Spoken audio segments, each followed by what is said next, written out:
হঠাৎ মনে হলো। আসসালামু আলাইকুম। আমরা অনেক সময় বিভিন্ন জায়গাত গেলে বড় বড় সেমিনারে ইংলিশে বক্তব্য দেওয়া লাগে, ইংলিশে প্রেজেন্টেশন দেওয়া লাগে। আমরা প্রেজেন্টেশন দিতে হলে অনেক সময় ঘাবড়ে যাই যে কি বলবো কি না। আসলে আমাদের আগ থেকে প্র্যাকটিস না থাকার কারণে আমাদের এই অসুবিধা। তাই ইংলিশে প্রেজেন্টেশন দেওয়ার জন্য আপনার কনফিডেন্স থাকা লাগবে। কনফিডেন্স অবশ্যই জরুরি। যেমন আসসালামু আলাইকুম, a very good morning to you all. How are all of you?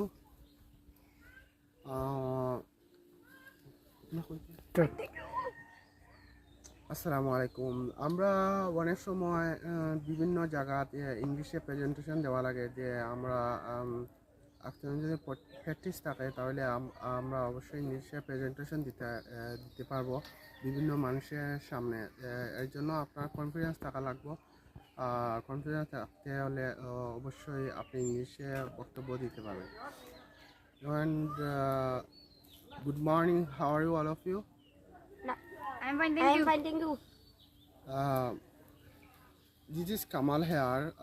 First of all, I would like to thank my honorable teacher right by me for giving me opportunity to say something about myself. Here I go for listening my presentation. My name is Kamal. I'm 30 years old. My hobby is play football. I like to play football. My favorite place is Mecca. I like to Mecca. My favorite food is burger. I like to burger.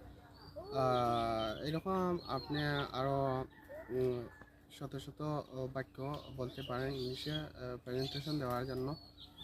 তাই আমরা যখন ইংলিশে কোনো presentation দিতে হয় তাহলে এইভাবে আপনি শিখতে পারেন। ওকে, সবাইকে অনেক অনেক ধন্যবাদ আমার সাথে থাকার জন্য। Thank you.